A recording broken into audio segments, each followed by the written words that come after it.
com os atores, né? Com outros atores também, né? Porque quando a gente fala daquela entrevista com o elenco principal, assim, são 5 nomes, mas tem tanta gente envolvida, tanta gente bacana, tanta gente que já está há tanto tempo nesse espetáculo que a gente precisa conhecer um pouco melhor. Hoje é o penúltimo dia, tá, gente? Amanhã ainda tem Paixão de Cristo de Nova Jerusalém. Vitor Araújo, bom dia para você. Bom dia, Renata, bom dia, ouvinte da cidade. Estamos aqui em Brejo da Madre de Deus, em Fazenda Nova, no teatro onde temos a apresentação da Paixão de Cristo. Começou no último dia 12, temos a apresentação hoje e amanhã para fechar essa temporada. Mais um sucesso estrondoso. E está aqui ao meu lado o Ricardo Mourão.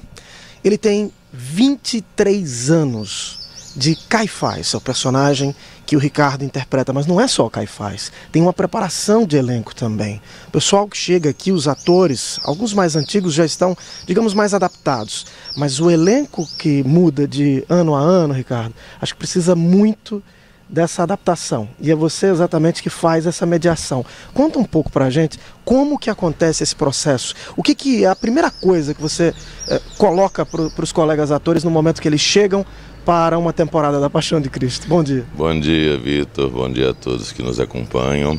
Olha só, Vitor, todos aqueles que vêm, que são convidados para o espetáculo, eles passam naturalmente por um teste de seleção, uma entrevista, um primeiro momento onde é vista a interpretação, até que cheguem aqui.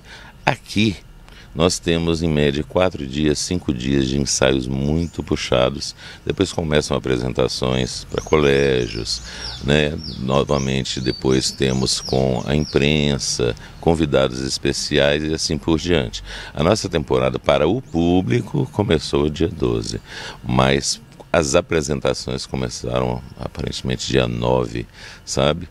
Todas essas pessoas que chegam lidam com uma forma de teatro que não é a forma convencional. Nós dublamos as vozes, na verdade, não é a voz direta, até porque a gente teria que ter um equipamento que pudesse cobrir isso tudo, muito difícil, né? E eles vão pegar os gestos, os movimentos, porque aqui tudo é grande. De repente a gente tem uma plateia de 12 mil pessoas. A gente interpreta para as 12 mil. E não só para aquelas que estão ali na frente, não é verdade? Então os gestos precisam ser largos, sabe? A movimentação precisa ser precisa. Aquele que está falando é o foco da atenção, tanto para quem está em cena como para quem está na plateia. Então tudo isso é um conjunto de fatores que as pessoas, os atores, têm que chegar assim com muita vontade de aprender. Agora a gente tem uma vantagem.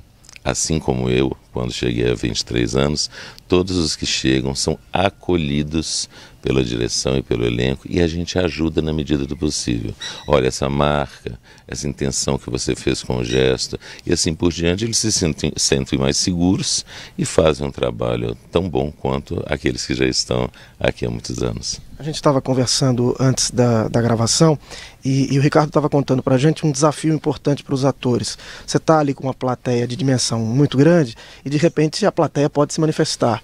O que é passado para os atores para não perder o foco de atenção se a plateia se manifesta? Vitor, a gente tem uma expressão no teatro que a gente chama de quarta parede. Então nós temos as 3 paredes delimitando a cena. A quarta parede é como se fosse uma parede entre a cena e a plateia.